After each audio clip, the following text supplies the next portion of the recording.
Ipinagkaloob nila ang kanilang katapatan sa akin matapos kong makamit ang kalayaan sa pananalapi.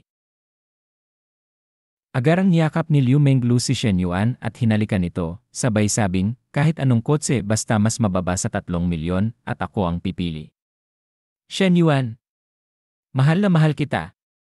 Tahimik na napaisip si Shen Yuan habang tinititigan ang namumulang si Liu Menglu, kahit mas gumagastos ako, mas malaki naman ang cashback na nakukuha ko. Bumili ako ng bahay para kay Nana na nagkakahalaga ng 3 milyon. Kung gagastos ako ng mas malaki pa para sa kotse ni Liu Menglu, ano kaya ang iisipin ni Nana? Sabi ni Liu Menglu, "Yehey! Matagal ko nang gusto ang Porsche. Sa pagkakaalam ko, nasa 2 milyon yon. Okay lang ba?" Sagot ni Shen Yuan, "Sige." Sabi pa ni Liu Menglu, napag-usapan na rin namin ito ni Nana dati, pero mas gusto niya ang Maserati. Tiningnan ko rin yon, ang ganda talaga. Nalito si Shen Yuan at nagtanong, gusto ni Nana ng Maserati? Sagot ni Liu Menglu, gusto mo rin ba siyang bilhan ng kotse? Sabi ni Shen Yuan, sa totoo lang, may plano talaga akong ganoon. Tahimik na napaisip si Liu Menglu, napakaswerte ni Nana. May bahay at kotse na siya, lampas 5 milyon na yon. Hindi, Liu Menglu, bakit ka ba nag-aalala sa mga bagay na to? Kakasimula niyo pa lang ni Shen Yuan. Matuto kang makontento at i-enjoy ang buhay. Ilang sandali pa, nagpadala ng mensahe si Liu Menglu kay Hao Qianqian, at sumagot si Hao Qianqian, Menglu, sabi ng kaibigan ko nakita ka raw kagabi sa Grand Hyatt. Doon ka ba talaga nagstay? Sabi ni Liu Menglu. Unang beses ko kagabi lang eh. Sabay padala ng meme ng pusang kumakagat sa unan at parang iyak. Gulat at naguguluhan si Hao Qianqian, ha? Kanino? Mayabang na sagot ni Liu Menglu, sino pa ba kundi si Shen Yuan? Ang tanga ko. Lumambot puso ko kaya sumama ako sa kanya. Tahimik na naiinis si Hao Qianqian, Lulu, masyado namang pa-victim. Mutual na desisyon yan, bakit mo ginagawang parang pinilit ka? Sa pagkakakilala ko sa kanya, sigurado ako siya ang unang kumilos kay Shen Yuan. Teka, ibig bang sabihin, pati yung isa ko pang best friend naka-jackpot na rin sa luxury cruise? Hay! Magkakaibigan nga kami, pero bakit parang ako ang pinakakawawa? Ang unfair! Biglang nagbihis si Shen Yuan at nagsabi, Coach Liu, pumili ka na lang ng gusto mong kotse. Ipadala mo sa akin ang account info at ako na ang magta-transfer ng bayad. Umabot sa 86 ang rating ng puso ni Liu Menglu kay Shen Yuan. Namula ito at nagsabi, sige. Habang isinusuot ni Shen Yuan ang kanyang polo, napaisip siya, ang highest score kagabi sa basketball ay 82, pero ngayon 86 na. Mukhang papalapit na kami sa bonus reward kapag umabot ng 90. Ilang sandali pa, nagsalita si Chen na sa telepono habang nasa loob ng kotse ni Shen Yuan. Shen Yuan, natutunan ko na ang paggawa ng iba't ibang klase ng kape. Kailan ka pupunta para matikman mo? Sagot ni Shen Yuan, Nana, may gagawin ako ngayon kaya hindi ako makakapunta. Pero plano kong bilhan ka ng kotse. Dapat mo nang tingnan kung anong gusto mo. Sagot ni Chen na, ha? Kakabili pa lang natin ng bahay, ngayon kotse naman. Shen Yuan, huwag mong sayangin ang pera mo. May sasakyan na ako. Pampasok lang, hindi kailangan ng mamahalin. Sabi ni Shen Yuan, sumunod ka na lang. Gusto kong bumibili ng kotse para sa babae ko. Hindi naman tayo kapos sa pera. Anong klase ng kotse ang gusto mo? Sabi ni Chen na, ako hay. Isang regular na B-class lang. Hindi na kailangan ng mamahalin. Sabi ni Shen Yuan, hindi pwede. Ang sasakyan ng babae ko, hindi pwedeng mas mababa sa 2 milyon. Nagulat si Chen na at nagsabing, 2 milyong piso. Sobrang laki niyan. Una ang bahay, tapos ngayon supercar naman. Sabi ni Shen Yuan, hindi ba malapit na ang kaarawan mo? Isipin mo na lang itong regalo ko. Nana, huwag mo nang alalahanin ang pera. Mayaman ang lalaki mo. Nga pala, Nana, kung sakaling may mangyari sa amin ni Liu Menglu, masasaktan ka ba? Sabi ni Shen Yuan sa sarili, mas mabuti nang ako na mismo ang magsabi kaysa mabalitaan pa niya sa iba. Sabi ni Chen na, masasaktan ako, pero alam kong hindi kita kayang baguhin. Ang importante, ikaw mismo ang nagsabi. Ibig sabihin, may pakialam ka sa akin. Pero kung mangyari ulit ang ganitong bagay, hindi mo na kailangang sabihin. Baka hindi ko kayanin ang sakit. Sabi ni Shen Yuan, Nana, huwag kang mag-alala. Ikaw lang ang may natatanging lugar sa puso ko. Walang ibang makakapalit doon. Tanong ni Chen na, talaga? Sa akin mo lang ba yan sinabi? Sagot ni Shen Yuan, naman. Wala akong sinabihan na iba. Napaiyak si Chen na at sabing, naniniwala ako sa'yo. Shen Yuan, simple lang ang hiling ko. Kung maaari kang dumalaw sa CAF, kahit isang beses sa isang linggo para tikman ang kape na ako ang gumawa, o kaya'y umuwi para kumain ng niluto ko, sapat na yon sa akin. Sabi ni Shen Yuan sa sarili, sinana talaga ang babaeng wala kang mahahanap pa. Maalaga, matipid, at laging iniisip ang kapakanan ko. Sabi ni Shen Yuan, sa'yo ako matutulog ngayong gabi. Gusto kong bumawi sa'yo, ayos ba? Tanong ni Chen na, yung pagbawi mo ba ngayong gabi seryoso ba yan? Sagot ni Shen Yuan, naman. Kilala mo ang pagkatao ko. Tawa ni Chen na, ang pagkatao mo talaga. Sige na, ibababa ko na.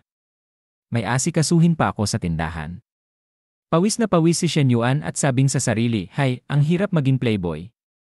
Paano kaya nagagawa ng iba na sabay-sabay may babae pero ayos pa rin lahat? Maya-maya.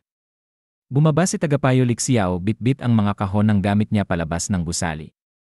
Biglang nakita niya si Shen Yuan at nagsabing, Shen Yuan, nandito ka pala. Sabi ni Shen Yuan, hayaan mo na ako, Tagapayo. Ako na ang magdadala. Pagkaabot ng mga kahon, sabay sabing, ako na. Ibigay mo na sa akin. Biglang nabuksan ang itaas na kahon at nakita ni Shen Yuan ang mga bra ni Tagapayo Lixiao sa loob. Hay naku ni! Nagkalat ang mga bra ni Tagapayo Lixiao. Na-imagine bigla ni Shen Yuan ang Tagapayo suot ang pink na sexy na panloob habang nakangiti at nakapamiwang. Shen Yuan, gusto mo ba ng pink? Isa pang imahinasyon, bumulong si Lixiao ng malambing, mas gusto mo ba ng puti? O baka langit na bughaw ang trip mo? Namula si Shen Yuan at sabing sa sarili, sana totoo na lang sana yon. Namula rin si Tagapayo Lixiao at sabing, Shen Yuan, ako na ang pupulot ng mga yon. Ikaw na ang magbuhat ng iba pa. Yumuko siya para pulutin ang mga kalat habang si Shen Yuan ay tumalikod ng nahihiya. Maya-maya, dumating si Ate Limeng dala ang iba pang mga kahon at inilagay sa kotse ni Shen Yuan. Hindi ka kasya sa isang biyahe. Siguro mga 2 pa. Kayo na muna. Tumango si Tagapayo Lixiao at nagsabing, sige. Tinitigan ni Ate Limeng si Shen Yuan habang ito'y pinapawisan, halatang hindi pa rin siya kampante rito. Pagkalipas ng ilang minuto habang nagmamaneho, sinabi ni Tagapayo Lixiao, Shen Yuan, iset mo ang ruta sa distrito ng Dongsheng. Sumagot si Shen Yuan, sige, tara na po, Tagapayo. Habang nasa daan, dagdag pa ni Tagapayo Lixiao, Shen Yuan, huwag mong masyadong pansinin si ate. Ganyan lang talaga ang ugali niya. Hindi naman siya galit o may sama ng loob. Sagot ni Shen Yuan, okay lang. Sa totoo lang, mas maayos pa nga siya kumpara sa dati. Tumingin sa bintana si Tagapayo Lixiao at nagsabing, hindi naman siya ganyan dati. May boyfriend siya noong college. Nakita ko pa ang mga litrato, gwapo, may salamin, parang matinong lalaki. Maganda ang relasyon nila kahit long distance. Pero isang Pasko, pinuntahan siya ni ate. Pagdating niya, nakita niyang may kayakap na ibang babae ang lalaki at papasok pa sila sa hotel. Wasak na wasak si ate at mula noon, nawalan na siya ng tiwala sa mga lalaki. Gulat na sabi ni Shen Yuan, mga lalaking ganyan, basura ng lipunan. Natawa si Tagapayo Lixiao at sabing, haha. Ikaw? Hindi ka ba basura? Buong kumpiyansang sagot ni Shen Yuan, syempre hindi. Ako ang pinakamatino. Ikaw? Ano ang tingin mo sa mga lalaki? Sagot ni Tagapayo Lixiao, ako. Sinusubukan ko lang maging normal. Wala naman akong karanasang katulad ng kay ate, kaya wala akong masamang iniisip. Tanong ni Shen Yuan, ako? Ano ang tingin mo sa akin? Namula si Tagapayo Lixiao. Bahagya siyang gumalaw ng pwesto, dahilan para lalong dumikit sa seatbelt ang dibdib niya. Kitang-kita ang malambot niyang kurba habang nakatingin siya kay Shen Yuan. Nagpulang si Tagapayo Lixiao habang sinasabi, Shen Yuan, ano nang sinabi mo lang ngayon? Sumagot si Shen Yuan ng kaswal, wala yon, biro lang. Bakit ka naman kinakabahan? Tumingin sa malayo si Tagapayo Lixiao, pabulong sa sarili, biro lang pala. Kung totoo yon si Shen Yuan, hindi ko alam kung anong gagawin ko. Ilang sandali ang lumipas, sa bagong apartment ni Lixiao, Inabot ni tagapayo Lixiao ang isang bote ng tubig kay Shen Yuan at sinabi, tapos na rin sa wakas ang paglipat. Salamat talaga ngayong araw. Gusto mo bang ilibre kita ng hapunan? Sumagot si Shen Yuan, hindi mo naman kailangang ilibre ako para lang magpasalamat. Kinabahan si tagapayo Lixiao at pinagpapawisan. Paano ko ba dapat? Nagulat siya nang biglang lumapit si Shen Yuan. Walang babala, hinalikan niya ang malambot at mapupulang labi ni Lixiao. Nagulat si Lixiao pero ninamnam ang sandali, pabulong, hinawakan ni Shen Yuan ang maliit niyang baywang at nagsimulang magpakapilyo. Nagpulang lalo si tagapayo Lixiao at nauutal, Shen Yuan huwag sandali lang Lenen. Biglang may kumatok mula sa labas. Narinig ang boses ni Limeng, ate, buksan mo ang pinto. Naiwan ko ang susi ko. Nagulantang si tagapayo Lixiao at tumingin sa pinto. Hintay lang papunta na ako Bahagyang itinulak niya si Shen Yuan palayo, pabulong, Shen Yuan, ayos lang ba ako? Hindi ko na kaya gumalaw Tumugon si Shen Yuan nang may kumpiyansa, ayos lang, tutulungan kita. Binuksan niya ang pinto. Pumasok si Limeng at tiningnan siya. Ate, bakit pula ang mukha mo? Inatake ka ba ng init o ano? Sumagot si tagapayo Lixiao, habang namumula pa rin, ayos lang ako. Kailangan ko lang siguro ng pahinga. Sa isip niya, grabe si Shen Yuan, ang tapang. Buti na lang at hindi nagduda si Limeng hindi ko talaga maipapaliwanag yon. Pagharap kay Limeng, sinabi niya, Shen Yuan, tungkol doon. Inatasan ng Student Union si Fu Yingzi para tulungan ka sa business investment projects mo. May inilaang opisina rin ang paaralan para sa'yo. Ay send ko sa'yo ang WeChat niya. Kontakin mo siya pagbalik mo sa campus. Medyo kinakabahan na rin, sumagot si Shen Yuan, sige. Kukontakin ko siya. Hindi na ako manggugulo pa. Aalis na ako. Habang papalayo, naisip niya, gusto ko pa sanang magtagal kasama si tagapayo pero siguro natakot siyang mahalata ni Limeng baka kasi maging awkward. Ilang sandali ang lumipas, tumingin si Limeng sa ate niya at nagtanong, ate, anong totoo mong nararamdaman kay Shen Yuan? Sumagot si tagapayo Lixiao, anong ibig mong sabihin? Ngumisi si Limeng, halatang alam na niya. Huwag mo akong lokohin. Halatang halata kung paano siya kumilos. Sobrang close niyo para sabihin teacher at student lang kayo. Nag-alinlangan si tagapayo Lixiao. Sa totoo lang, hindi rin ako sigurado. Ngumiti si Limeng, alam ko na. Nahuhulog ka na sa kanya. Kung isipin, kahit estudyante mo siya, maganda naman ang credentials niya. Pero ang problema, parang hindi siya grounded. Nagulat si tagapayo Lixiao at nagpulang. Hindi ka tutol. Yumakap si Limeng sa ate niya at sinabi, kahit tutulan ko, may magagawa ba ako? Buhay mo yan. Hindi ko karapatang makialam.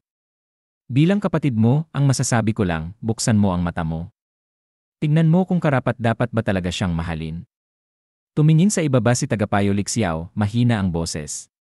Tama siya, isang oras ang lumipas, sa kantina ng paaralan, tumayo si Fu Yingzi, pinuno ng campus news radio station, at kumaway. Shen Yuan, dito. Lumapit si Shen Yuan at mumiti. Naghintay ka ba? Ngumiti si Fu Yingzi at sumagot, hindi naman. Kakadating ko lang din Umupo si Shen Yuan at nagkomento, iba ang boses mo sa radyo. Sumagot si Fu Yingzi, parang wala lang, kapag nag-voice over o broadcast ako, umaarte ako ayon sa mood. Kaya syempre iba ang tunog. Anyway, punta na tayo sa usapan. Sabi ni Secretary Lu, may darating sa mga susunod na araw para tumulong sa pag-setup ng opisina mo. Tumango si Shen Yuan. Okay yan. Bukod sa student union na tasks, baka kailangan ko rin ng tulong mo sa iba pang bagay. Ayos lang ba? Ngumiti si Fu Yingzi. Syempre. Nagpatuloy si Shen Yuan, sa mga susunod na araw, biglang dumating si Feng Zigyi at sumigaw, Yingzi. Ayan ka pala. Heto, dinalhan kita ng paborito mong echo olong. Napatingin siya kay Shen Yuan, at biglang nagbago ang ekspresyon. Yingzi, sino tong lalaking to? Naisip ni Shen Yuan, ay naku, kita sa mukha niya. Markado na agad ako bilang karibal. Kiri-geri. Sumagot si Fu Yingzi ng diretsyo, nagbabawas ako ng asukal mayon. Hindi ako inom ng milk tea, salamat. Nasaktan ang mukha ni Feng Zigyi. Yingzi, nag-jogging ako ng 5 kilometro at pumila ng 20 minuto para dito. Pero matigas si Fu Yingzi. Feng Ziggy, ilang beses ko na bang sinabi? Hindi ko inumin yan. Narrowed ang mata ni Feng Ziggy. Sino ba talaga tong lalaking to? Sumagot si Fu Yingzi, may diin, ano nang pakialam mo? Tumalilis si Feng Ziggy, naglalakad palayo habang bulong sa sarili, imposible sila na ba talaga? Sa malapit, may babaeng flat-chested na bumulong, aba. Nakita mo yon? Malaking chismis to. Ang kasama niya ay napabulalas, totohanan ba to? Sina Fu Yingzi at Shen Yuan na. Isang lalaking naka-baseball cap ang yumuko at bulong, nasa love triangle ba si Shen Yuan kasama sina Fu Yingzi at Feng Ziggy? Ay, Diyos ko Biglang dumating si Fang Minhui, malamig ang boses, si Shen Yuan at Fu Yingzi. Imposible yan. Si Chen Ling, na nasa tabi niya, ay nagsalita, 2 beses ka nang lumabas kasama si Shen Yuan. Siguradong kumalat na ang balita sa mga gold digger na hindi na bankrupt ang pamilya niya. Galit na lumapit si Fang Minhui kay Shen Yuan. Iyan tignan natin kung gaano kakapal ang mukha niya. Nilapitan niya si Shen Yuan at sweet na sinabi, Shen Yuan. Tumingala si Shen Yuan. Ah, hiwi. Tinanong ni Fang Minhui, pupunta ka ba sa klase? Sumagot si Shen Yuan, hindi, may pinag-uusapan lang kami ni Fu Yingzi mula sa student union. Napakunot noo si Fang Minhui. Palagi ka na lang hindi pumapasok. Plano mo bang bumagsak sa lahat ng subject mo? Tumayo si Fu Yingzi, walang mabasang emosyon sa mukha. Halata naman na inaangkin ni Fang Minhui si Shen Yuan bilang boyfriend niya. Kailan pa sila naging magkarelasyon? Hay, never mind. Wala akong pakialam. Tumikim siya at nagsabi, ahem. Shen Yuan, may asikasuhin ako sa station, mauna na ako. Tumango si Shen Yuan. CJ. Paalam. Habang naglalakad palayo si Fu Yingzi, bulong ng isang nerd mula sa malayo, grabe, ang gulo ng love triangle na to, 2 campus goddess na nag-agawan sa iisang lalaki. Sagot ng kaibigan niya, parang reyna si Fang Minhui na nahuli ang kabit niya sa akto. May isa pang sumabat, sino ba yung lalaking yon? Kailan pa nagkaroon ng ganyang cool na upperclassman ang paaralan natin? Tinanong ni Fang Minhui si Shen Yuan, ano bang pinag-uusapan niyo kanina? Sa loob-loob niya, maganda na nga si Fu Yingzi, tapos ang ganda pa ng boses niya. Hindi ko hahayaang makalapit sa kanya si Shen Yuan. Kalmado ang sagot ni Shen Yuan, kasama siya sa entrepreneurship program. Pinakiusapan siya ng student union na tumulong sa coordination. Naisip niya, sobrang possessive ni Minhui. Kung ganito siya palagi, paano siya magtatagumpay sa international relations? Napabuntong hininga si Fang Minhui. Ah, ganun ba? Gusto ko sanang makasama ka pa. 2 araw na tayong hindi nagkikita. Pero may klase ako ngayon. Lumapit siya sa tenga ni Shen Yuan at pabulong na mapang-akit na sinabi, ay nga pala. Gusto ko ng malamig na inumin mamayang gabi. Malaki ha. Tumawa siya habang papalayo, hehe, alis na ako. Paalam. Tumango si Shen Yuan. CJ. Sa isip niya, talagang walang kabusugan si Minhui, pero ang cute niya talaga.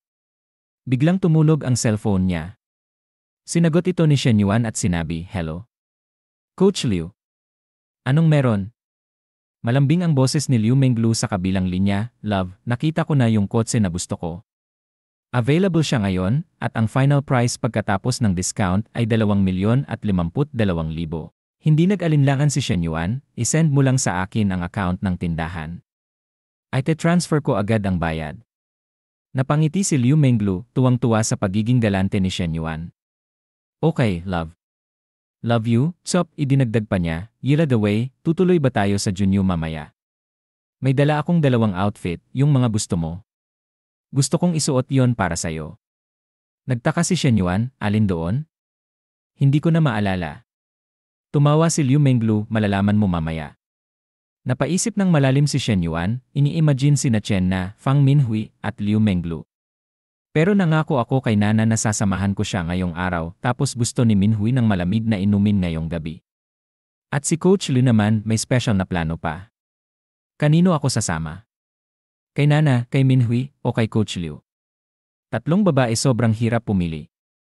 Tulungan niyo ako. Kailangan ko ng advice agad. Sa bahay ni Lixiao, nagtanong si Limeng, ate, magluluto ba tayo ng hapunan dito sa bahay ngayong gabi? Sumagot si Lixiao naman. Lalabas na ako para mamili ng mga sangkap. Sabi ni Limeng, pwede rin ba nating imbitahan si Shen Yuan para kumain? Nagulat si Lixiao, pinagpapawisan at namula ang pisngi. Ha, sagot niya.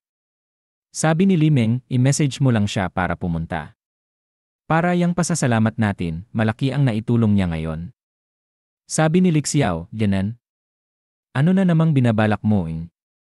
Tahimik niyang inisip, ang yabang at masamang ngiting itsura niya na iisip ko pa lang, parang gusto ko na siyang kagatin. Naalala niya ang sandaling magkasama sila ni Shen Yuan sa kusina. Sabi ni Limeng, ate, halata naman, tinutulungan lang kitang subukan siya. Ano pa bang rason? Namumula si Lixiao at nagsabi, sige, tatawagan ko siya. Nagpadala si Lixiao ng mensahe kay Shen Yuan. Shen Yuan, sobrang nagpapasalamat si Limeng sa tulong mo sa paglipat kanina. Gusto ka sana naming ayain sa hapunan. Halika sana.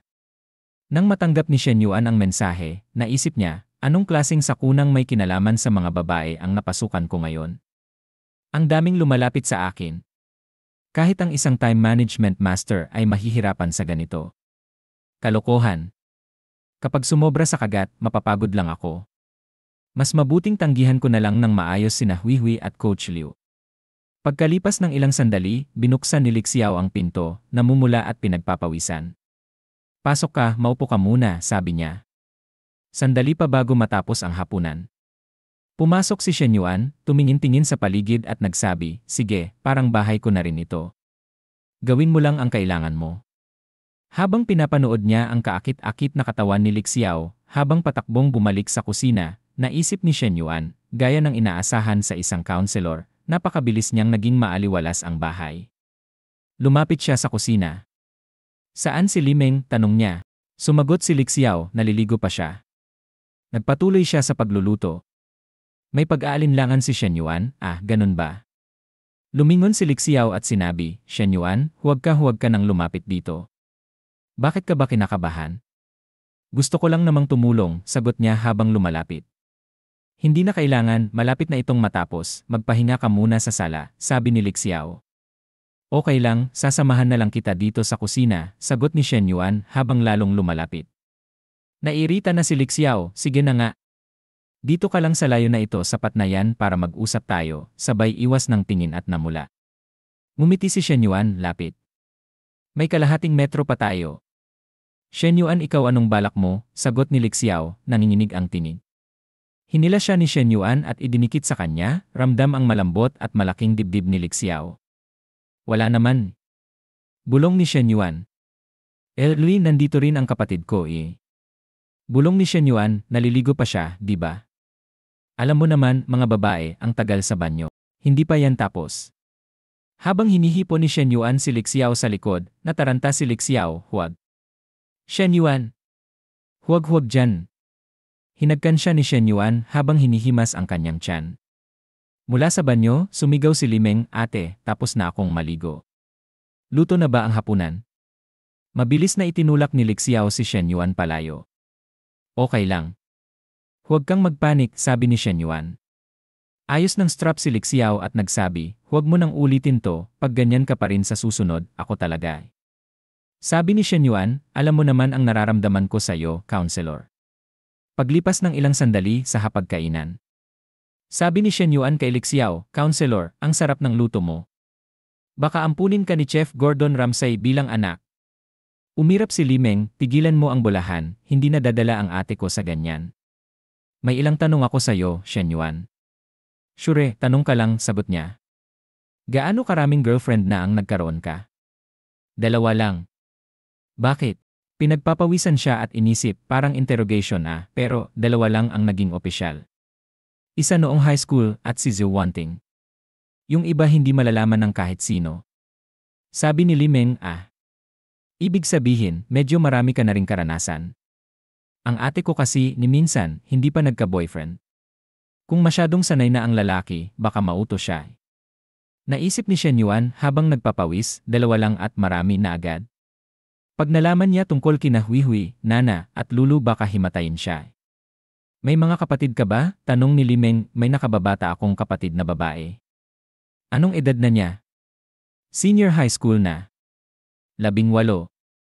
10 minuto ang lumipas. Naisip ni Shen Yuan, sa wakas, tapos na ang pagtatanong. Kung gusto akong kilalanin ni Limeng, ibig sabihin, may sinabi na si Counselor tungkol sa akin. Tumingin siya kay Lixiao at naisip, mukhang unti-unting lumalambot ang loob ni Limeng sa akin.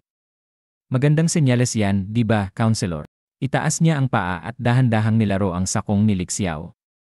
Biglang namula ang mukha ni Lixiao at pinagpapawisan ng husto. Shen Yuan, ang lakas ng loob mong gawin to habang andito si Limeng. Sobrang na-underestimate ko ang kapal ng mukha mo. Tumayo siya at sinubukang umiti habang sinabi, kayo na muna ang kumain, maghuhugas na lang ako ng mga prutas. Nagmamadali siyang umalis, nag-aalala na baka mapansin ni Limeng, sabi ni Shen Yuan habang nakatingin sa kanyang telepono, hindi na kailangan, Counselor. Medyo late na. Pagod ka na sa paglilinis, dapat magpahinga ka na. Lalabas ako pagkatapos ng hapunan, hindi na kailangan ng prutas. Nalito si Limeng at bulong sa sarili, pumigil siya saglit, naiinis ang noo habang iniisip, may kakaiba sa atin ngayon, mas tahimik siya kaysa dati. Hindi ba dapat masaya ang isang babae kapag kasama niya ang lalaki na gusto niya? Sabi ni Limeng, sigurado ka bang ayaw mong manatili ng mas matagal pa? Sagot ni Shen Yuan, hindi. May mga dapat akong gawin. Tumayo siya at sinabi sa sarili, mas mabuting huminto habang maaga, ayokong makainis sa Counselor. Oras na para maghanda sa susunod na labanan.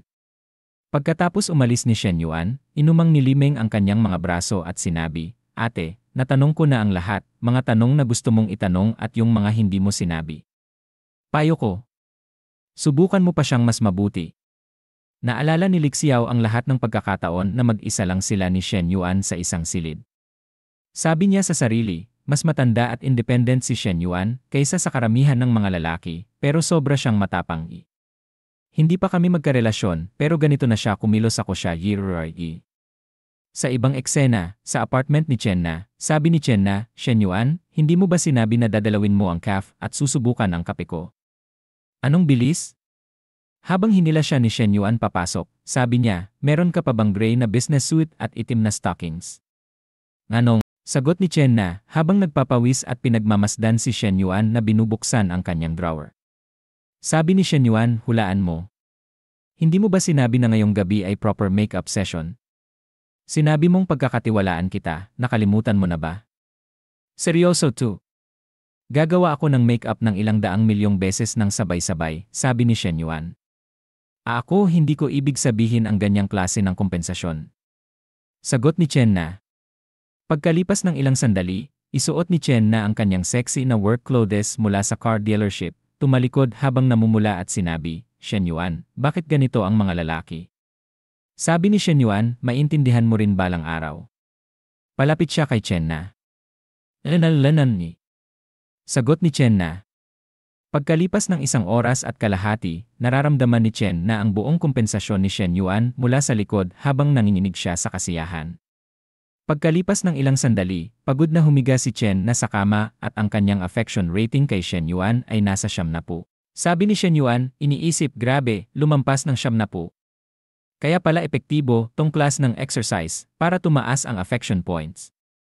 Lumabas ang system notification, affection level mission complete. Ikalawang babaeng karakter ay lumampas sa 70. Paparating na ang gantimpala. Naisip ni Shen Yuan sa sarili, tingnan natin anong kakaibang premyo ang makukuha ko ngayon, pagtaas ng haba. Lasrasara 5 milyong kredito sa pamimili ng kotse, eksklusibong skill pack voucher, isa, sabi ni Shen Yuan, nagulat, ano ba to? Pagtaas ng haba? Totoo ba yan? May ganun pa palang bagay. Tignan ko itong legendary na weapon card para lang sa lalaki. Anong klaseng cheat buff ba ang hatid nito? Umiti siya, pasensya na, Nana. Kailangang tiisin mo ito ngayong gabi. Pagod pa rin, umupo si Chen Na at tanong, Shen Yuan, ano ba ang nangyayari dyan?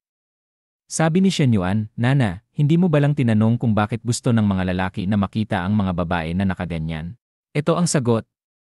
Habang patuloy na binibigyan ni Shen Yuan si Chen Na ng mas maraming kompensasyon, ramdam ni Chen Na ang lalong tindi, nanginginig at nagpapawis ang buong katawan dahil sa lahat ng ibinibigay ni Shen Yuan.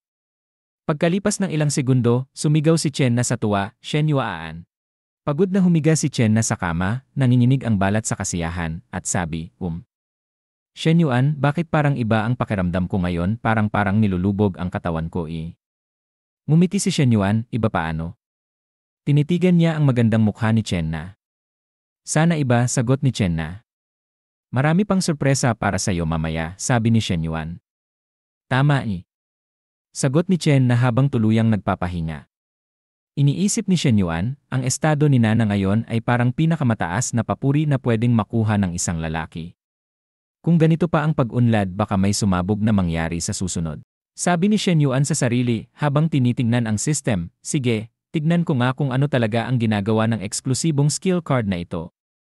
Isang system notification ang nagsabi na ang skill card na ito ay nagpapahintulot sa iyo na pumili at agad na i-activate ang isa sa mga sumusunod na skills. Basic Cooking, pangunahing pagluluto, Basic Dance, pangunahing pagsasayaw, Basic Combat, pangunahing pakikipaglaban, Basic Home Appliance Repair, pangunahing pag-aayos ng mga gamit sa bahay, Basic Racing, pangunahing karera, Basic Hairdressing, pangunahing pag-aayos ng buhok, Basic Basketball, pangunahing basketball, sabi ni Shen Yuan sa sarili, ha? Ano ba itong mga ito? Siguro ang appliance repair ay may sense, pero hairdressing. Totoo ba? Kung pipili ako siguro combat. Kahit nasa isang lipunang may batas, pera, at mga babae sa paligid, hindi mo alam kung kailan ka magkikita ng panganib. Pero paano kung isang araw masira ang AC ng counselor? Kung marunong ako mag-ayos ng appliances, pwede ko siyang ayusin at makakasama ko pa siya ng mas matagal. Habang ini-imagine ni Shen Yuan si Lixiao sa isip, sinabi niya kay Lixiao, Shen Yuan, nakangiti, counselor, naayos ko na lahat, kung may masira ulit, tawagan mo lang ako agad.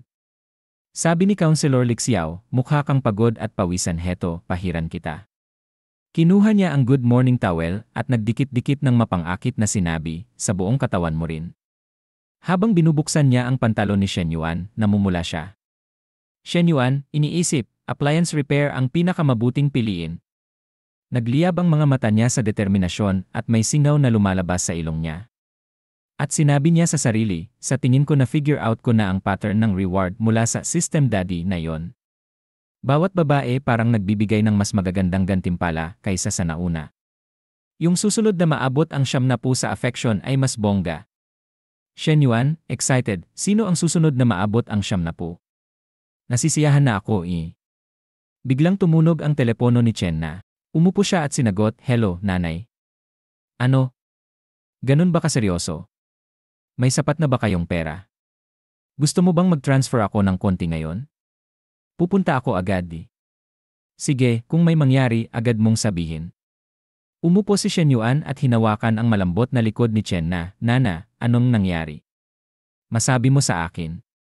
Sabi ni Chen Na, ang tatay ko nag-stroke dahil sa sobrang pag-inom, matagal na siyang may mataas na presyon. At may luha na pumapatak sa kanyang mga mata. Pagkatapos ay sinabi pa niya, sisi ko to, lagi nila akong pinipilit na umuwi para sa pagpapakasal, pero tumanggi ako. Kung pumunta ako, baka hindi siya masyadong magalit at uminom ng sobra. Sabi ni Shen Yuan, babalik ka ba sa bahay? Sabi ni Chen Na, uwi ako bukas ng umaga. Hindi ligtas magmaneho sa gabi. Sabi ni Shen Yuan, sige. Ano man ang mangyari, andito lang ako para sayo. Chen Na, iniisip, talagang inaalagaan ako ni Shen Yuan pero hindi pa kami opisyal. Kung may sakit ang tatay ko, hindi tama na dalhin ko siya sa bahay. Sabi ni Chen Na, ako na lang ang pupunta. Ayos lang yan.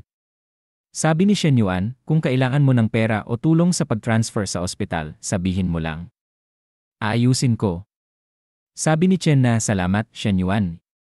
Kinabukasan, binasa ni Shen Yuan ang note na iniwan ni Chen na nagsasabing, nasa mesa na ang almusal. At sabi niya, ginawa pa niya ako ng almusal bago umalis para bisitahin ang pamilya niya. Hindi niya naman kailangang gawin yon. Napakamaingat na babae niya. Hindi siya materialistiko tulad ni Coach Liu o possessive tulad ng Class BT. Talagang ideal na babae si Nana. Biglang nag-vibrate ang telepono ni Shen Yuan. Sabi niya, Jinan. Fu Yingzi. Ganito pa lang. Ano na naman ngayon? Nag-open si Fu Yingzi ng video call at sinabi, Shen Yuan, malinis na ang opisina. Nagpadala na ako ng mga larawan ng ilang furniture sets, piliin mo kung alin ang gusto mo at pupunta ako sa tindahan. Sabi ni Shen Yuan, piliin mo na lang. Okay lang sa akin kahit alin. Sabi ni Fu Yingzi, sige, asikasuhin ko agad. Kapag ready na, i-update kita, Shen Yuan, iniisip, magaling siya. Hindi ko pa alam kung competent siya, pero plus na yun ang kanyang sigasig. Samantala, nag-aaway sina Feng Ziggy at Fu Yingzi. Sabi ni Feng Ziggy, Yingzi, ano na naman? Sagot ni Fu Yingzi, wala. Pahintuin mo na ang pagsunod sa akin. Kahit kanina pa, wala naman nag-utos sa'yo na maglinis. Sabi ko, huwag kang tumulong, pero sumugod ka pa. Sabi ni Feng Ziggy, tara na, Yingzi gusto ko lang naman tumulong ni. Umalis si Fu Yingzi at sinabi, tulong sa student council. Hindi ka naman parte niyan. At tigilan mo na ang pagsunod sa akin o magagalit talaga ako. Naiiyak si Feng Ziggy, iniisip, 3 taon na akong naghahabol sa kanya, pero natalo ako sa lalaking kakilala niya kahapon lang. Dahil ang gwapo at mayaman. Sabi ni Fu Yingzi sa sarili, ang startup base na yan ay lugi. Kung bigla lang nag-invest si Shen Yuan ng 10 milyon, malinaw na hindi siya masyadong interesado sa pera. Ang net worth niya ay siguradong lampas sa 100 milyon. Sabi ni Feng Ziggy, Yingzi, hintay ka. Sabi ni Fu Yingzi sa sarili, pareho kami ng edad, 21. Alam mo ba kung gaano iyang nakakabaliw? Ini-imagine niya si Shen Yuan na hinahawakan ang kanyang likod at sinabi sa opisina, ano ang menu ngayon? Namumula si Fu Yingzi at bulong sa sarili, kahit hindi ako maging girlfriend niya, pwede akong maging secretary o iba pa. Ang lalaking yan ay siguradong may higit sa isang negosyo. Kailangan kong patunayan ang kakayahan ko, at ang mga natatanging katangian ko, kung gusto kong manatili sa tabi ni Shen Yuan. Samantala, sa bayan ni Nana, sabi ni Nana, Nanay, punta tayo sa ospital. Hindi mo ba sinabi na na-stroke si tatay? Sabi ng nanay ni Chen na, Nana, pumasok ka muna. Kausapin natin sila. Pumasok sila sa sala. Sabi ng nanay ni Chen na, hindi namin ibiglokohin ka. Magdadalawamput-pito ka na sa susunod na buwan at wala ka pang boyfriend. May mga anak na ang mga childhood friends mo, nag-aalala lang ang tatay mo. Sabi ng tita, excited, bumalik na si Nana. Halika, ipakilala kita. Ito si Dong Kitao, ang uminom kasama ng tatay mo kanina. Galing pa siya mula Zushi. Kaibigan siya ng anak ko. May sarili siyang kumpanya, namamahala ng 12 ng tao, at may taunang kita na higit sa 10 milyon. Nakabili na siya ng bahay at kotse ng buo ang bayad. Sabi ng tita, Kitao, anong kotseng aba ang minamaneho mo? Kitao, mapagkumbaba, ang sagot, wala namang espesyal. Yearway 5 series lang. Sabi ni Chen na hindi masama. At bulong niya sa sarili, hindi naman sa kotse ito, ang mahalaga ay ang intensyon. Kinuha ni Kitao ang isang kahon at binuksan ito. Sa loob ay isang gintong singsing. Sabi niya, tita, may dala kong kaunting regalo para sa inyo ni Tito. Sana magustuhan nyo. Nagulat ang ina ni Chen na, ha? May para sa akin din? Sagot ni Kitao, maliit lang na alahas mula Lao Miao Jewelry, purong ginto, mahigit 3,000 yuan lang. Sabi ng ina ni Chen na, naku po, 3,000 na yan tapos sinasabi mong mura lang. Sabi ng tita, oh, tingnan mo kung gaano siya kamaalalahanin. Talagang feature son-in-law yan. Sabi ng ina ni Chen na, hehe, nga. Sabi ng ama ni Chen na, huwag kang tumayo lang dyan, umupo ka, mag-usap tayo. Hinatak ni Chen na ang kanyang ina at sinabi, Mom, halika sa kwarto. Kailangan kitang kausapin. Ilang saglit ang lumipas. Ang ina ni Chen na, pabulong ngunit inis, anak, nandyan si Kitao. Anong mga sikretong binubulong mo? Hindi yan ang tamang pagtrato sa bisita. Sabi ni Nana, niloko niyo ako para bumalik para lang sa blind date na ito. Hindi niyo ba naisip kung ano ang mararamdaman ko? Sabi ng ina ni Chen na, nag-aalala lang kami ng tatay mo. Tignan mo ang batang babae sa itaas, mas bata pa sa'yo, may 2 anak na.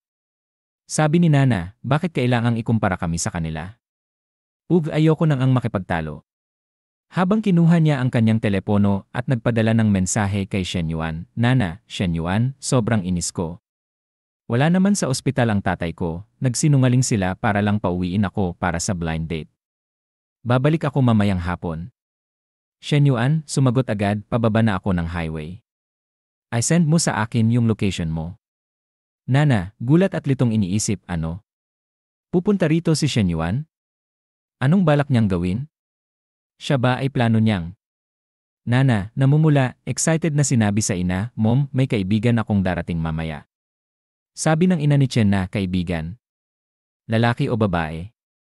Sagot ni Nana, makikita mo. Ilang sandali pa, sabi ng tita, kapatid, bagay na bagay sina Kitao at Nana. Mukha pa silang magkasintahan. Sabi ng ama ni Chen na, sige na, inom lang, lahat ng usapan ay nalulutas sa alak. Sabi ni Kitao, nakangiti, heto, tito, isang tagay para sa inyo. 15 minuto ang lumipas. Sabi ni Nana, gulat, Shen Yuan. Bakit ka may dalang sobrang daming gamit? Sagot ni Shen Yuan, nakangisi, unang beses kong makilala si tito at tita, syempre kailangang may dala kong maganda. Sabi ng ina ni Chen na, nalilito, Nana, sino ito? Sabi ni Shen Yuan, magalang, hello, tita. Ako po si Shen Yuan, boyfriend ni Nana. Tawagin niyo na lang akong Xiao Shen. Kaunting regalo lang po ito. Sabi ni Kitao, pawisang naguguluhan, sandali lang ano raw. Sabi ng tita, boyfriend. Bakit hindi mo man lang nabanggit? Sabi ng ama ni Chen na, Nana, ano ba to? Boyfriend. Hindi mo man lang sinabi sa amin. Habang nalalagas ang ikalimang hibla ng kanyang buhok sa stress. Nagulat at nalito ang ina ni Chen na, ano? Ilang sandali pa. Sabi ng ina ni Chen na, Xiao Shen, hindi mo na kailangang magdala ng ganito karami. Sobra kang magalang. Habang binubuksan nila ang mga kahon ng alahas, sabi ni Shen Yuan, wala pong anuman, tita. Si Nana po ang nobya ko, pamilya na po tayo ngayon. Sabi ng ama ni Chen na, nagulat, ganito karami magkano lahat yan? Habang biglang nalagas ang natitirang buhok niya at tuluyang naging kalbo. Sagot ni Shen Yuan, kalma lang, hindi naman po ganoon kalaki. Mga 300,000 yuan lang. Lahat gulat, 300,000. Sabi ng ama ni Chen na, habang pinagpapawisan ng matindi, sinabi lang niyang 300,000 lang. Sino ba ang nagsasalita ng ganon? Habang kumikislap ang mga regalo sa sobrang luho. Sabi ni Kitao, tita, bakit biglang may nobyo si Nana? Hindi ba sabi mo single siya? Sumagot ang tita, Kitao, huwag kang kabahan. Ngayon ko lang din nalaman. Pero seryoso, bakit ngayon pa siya nagdala ng nobyo? Sabi ni Kitao sa sarili, una niyang pagpapakita, daladala ang mahigit 300,000 yuan na halaga ng mga regalo. Mukha akong katawa-tawa sa tabi niya. Tinanong niya ng malakas, tita ibig mong sabihin, posibleng peke lang ang nobyong yan. Tapos ay naisip niya, gagastos ng ganito kalaki para lang makilala ang mga magulang. Kung palabas lang to, sobra talaga ang gastos. Sumagot ang tita, subukan ko munang alamin ang background niya. Habang sina Shen Yuan at Chen na ay nakatayo sa di kalayuan, nakangising nakamasid, inilalatag naman ang mga alahas sa ibabaw ng mesa. Biglang tinanong ng tita si Shen Yuan, Hi, Xiao Shen. Ako ang tita ni Nana. Mukha kang mas bata sa kanya, ilang taon ka na ba? Magalang na sumagot si Shen Yuan, ikinagagalak ko po kayong makilala, tita. 21 na po ako. Gulat na gulat ang tita at lumingon kay Inang Chen, sabay sabing, 21. 6 na taon ang tanda ni Nana sa kanya. Naisip ni Inang Chen, mukhang palabas talaga ito. Isang 27 taong gulang na babae na may mayamang nobyong 6 na taon ang bata sa kanya. Sinong maniniwala? Habang pinapawisan si Itay Chen, tinamaan ng sikat ng araw ang kanyang kalbong ulo kaya ito'y kumislap. Sabi ni Shen Yuan, nasa kolehiyo pa po ako pero may mga sideline na negosyo, investment sa finance at sa ilang industriya. Hinawakan ni Chen na ang braso ni Shen Yuan. Naisip ng tita, grabe, todo na talaga ang pagpapanggap niya. Sa panahon ngayon, kahit sino pwedeng magsabing nasa finance sila. Hindi ako naniniwala. Tinanong niya si Shen Yuan, sinabi mong plano mong pakasalan si Nana. Siguradong may bahay ka na, tama ba? Sumagot si Shen Yuan, naman. Mayroon kaming dalawa, isa sa pangalan ko, isa sa kanya. Parehong nasa Xinjiang. Naasar si Kitao at bumulong sa tita, sobra na siya. 2 bahay. Nag-imbento na talaga siya. Ngumisi ang tita at bumulong pabalik, huwag kang mag-alala, kalmado lang ako. Hahayaan kitang mabuking siya. Sabi niya kay Shen Yuan, Xiao Shen, ayos lang ang magyabang, pero hindi kailangang magpanggap bilang ibang tao. Katapatan ang mahalaga sa isang relasyon. Naisip niya sa sarili, isang bahay pa lang sa Xinjiang ay mahigit 1,000,000 yuan na. Kahit kaya mo, bakit mo naman bibilhan agad si Nana bago pa magpakasal? Nakatitig sina Inang at Itay Chen kay Shen Yuan na nagsisimula ng pagpawisan. Biglang ipinakita ni Chen na ang kanyang cellphone at sinabi, "Tita, ano ba yang sinasabi mo? Totoo pong binilhan ako ni Shen Yuan ng bahay. Kahapon ko lang pinirmahan ang kontrata, may litrato ako ng signed agreement at ng invoice." Pinawisan ang tita at napangiting pilit, sabay sabing, "Aba, pati peking kontrata sa bahay na ihanda." Grabe siya kung maghanda. Lumapit sina Inang at Itay Chen at tiningnan ang Chinese phone ni Chen na. Sabi ni Shen Yuan, "Nana, malapit nang matapos ang bahay. Magpapadala ako sa iyo ng 1,000,000 yuan para sa pag-aayos ng loob. Sabihin mo lang kung kulang pa." Kinuha niya ang telepono at naisip sa sarili, baka iniisip pa rin nilang manloloko ako, kaya mas mabuti nang siguruhin ko ang tiwala nila. Pinawisan si Chen na at naguluhan, 1,000,000? Hindi naman ganoon kamahal ang pagpapaganda ng bahay.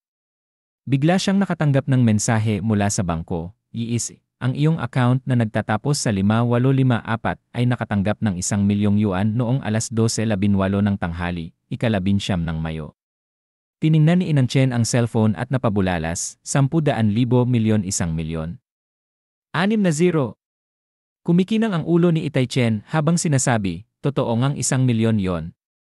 Nagulat ang tita at sinabi, "Hindi pwedeng ganon, tingnan ko nga." Tapos naisip niya sa sarili, grabe, totoo pala. Ganon lang siya magpadala ng 1,000,000. At ako pa ang nagduda sa kanya. Pinawisan si Kitao sa likuran at naisip, gaano kayaman siya para basta-basta mag-transfer ng 1,000,000 para lang sa pag-aayos ng bahay. Naku, nakaligtas ako. Kung hindi sumagi ang tita, ako sana ang tinamaan ng katotohanan. Sabi ni Shen Yuan, maliit na gastusin lang yan. Kung sobra, ituring na lang na pambayad sa mga gastos. Mas lalo pang pinawisan si Kitao habang inaabot ang mga kahon ng kanyang mura-murang regalo at naisip, mukhang natalo na ako sa larong ito. Panahon na para itigil ang pagkatalo. Sana mabawi ko pa yung wulyangin na alak at mga mamahaling sigarilyo na dinala ko. Isang malaking kapalpakan ito. Hindi lang pumalpak ang panghaharana, kundi talagang naitaboy pa ako ng todo. Pero kahit hindi umayos ang blind date, hindi dapat sayangin ang pagpunta. Ang mayamang ganito, pwedeng maging mahalagang kakilala balang araw. Sabi ni Kitao kay Shen Yuan, "Shen bro, kung 1,000,000 ang ginagastos mo sa interior, siguradong napakamahal ng 2 bahay mo, di ba?" Naisip ni Shen Yuan sa sarili, mukhang tuloy na ang palabas, hindi na pwedeng umatras. Sabi niya kay Kitao, "Hindi masama. Mga 3,000,000 ang bahay ni Nana. Ang akin, villa, mga 10,000,000. Nagatol si Kitao sa ulo at sabi, 10,000,000 ay hindi masama. Kumpara sa'yo, ang bahay ko ay walang halaga." Naisip ng tita habang nakikinig sa usapan ni Shen Yuan at Kitao, grabe, marunong talagang magpa-impress itong lalaki. Ngayon na parang pamilya na si Xiao Shen, dapat agawin ko ang pagkakataon.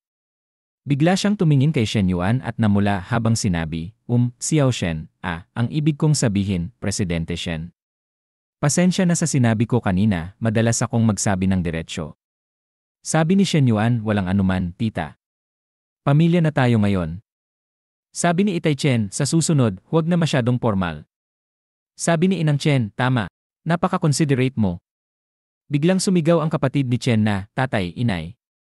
Tumakbo si Chen Xinyu, ang nakababatang kapatid ni Nana, papunta sa sala. Ang malambot at malaki niyang dibdib ay umalon sa tuwa nang makita si Chen na. Sabi niya, "Nay, nakatunghay ka na." Nagtagpo ang malalambot at malalaking dibdib ni Chen na at Chen Xinyu. Ipinakilala ni Chen na si Chen Xinyu kay Shen Yuan, ito ang bayaw mo, si Shen Yuan. Namula si Chen Xinyu at sabi, "Kumusta, bayaw?" Tumingin si Shen Yuan sa kanila at sabi, "Kumusta?" Tapos naisip niya, sobrang kapareho niya ni Nana. Medyo mas bata lang, pero mas mukhang bata pareho ng genes, pero bakit parang mas maayos ang pakain ng nakababatang kapatid? Baka bias ang mga magulang. Sabi ni Inang Chen, "O siya, dahil nandito na tayong lahat, kain tayo." Ilang sandali pagkatapos, sa hapagkainan, kinuha ni Shen Yuan ang bote at sinabi, "Tito, tita, nais ko sanang mag-toast. Salamat po sa pagpapalaki kay Nana. Swerte ako na may ganitong maganda at mabuting girlfriend." Pagkatapos ng hapunan, tingnan natin ng sabay ang bahay at sasakyan. Nagulat ang tita at naisip, sandali lang, hindi lang pala para kay Nana. Para rin pala ito sa mga magulang. Anong klaseng pangarap na bayaw ito? Nakatitig ng naguguluhan sina Itay at Inang Chen kay Shen Yuan. Ilang sandali pagkatapos, sabi ni Itay Chen, Xiao Shen, hindi na tayo bata. Halos hindi na namin ginagamit ang kotse, bakit bibili kayo ng ganoon kamahal? Sabi ni Chen Xinyu, tatay, ipinapakita lang niya ang pagmamahal at respeto, huwag masyadong mambastos. Sabi ni Inang Chen, at yung bahay na may 288 metro kwadrado. Bihira kayo umuwi kaya baka parang napakalon. Sabi ni Chen na, Nay, mas dadalasan ko na ngayon pag uwi ko. Sabi ni Inang Chen, lagi kang nagrereklamo dati na single ka. Ngayon meron ka ng lalaki tapos umiiyak ka na naman. Tama na ang iyak, pumunta ka na at magluto para kay Xiao Shen. Pagkatapos ng gabing iyon, sabi ni Chen na kay Shen Yuan sa kama, Shen Yuan salamat ti. Sabi ni Shen Yuan, para saan? Ikaw ang babae ko. Ganoon talaga dapat. Pero may isang tanong ako. Naguluhan si Chen na kay Shen Yuan at pinawisan, sabi, ano yon? Sabi ni Shen Yuan, yung mga magulang mo hindi nila tayo papayagang matulog sa isang kwarto, di ba? Namula si Chen na, tumitig pababa, at sabi, matutulog ka sa guest room. Pag natulog na sila, lalapit ako sa'yo ng palihim. Ilang oras pagkatapos, 11:00 ng gabi, pumunta ng palihim si Chen na sa guest room at bulong kay Shen Yuan, Shen Yuan. Tulog ka na ba? Biglang hinawakan ni Shen Yuan ang malambot niyang pulso at tumingin sa kanya. Bulong niya, haha, paano ako matutulog kung hindi muna tayo mag-usap ng maayos?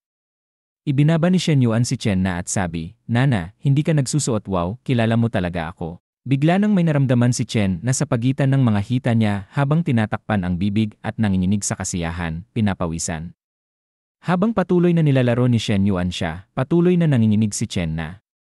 Ilang segundo pagkatapos, nagising si Chen Xinyu at lumabas sa kanyang kwarto. Tiningnan niya ang guest room at mausisang sabi, Yayanan. Pinakinggan niya nang pinindot ang malalambot niyang dibdib sa pinto, narinig niya ang mga ugong mula sa loob.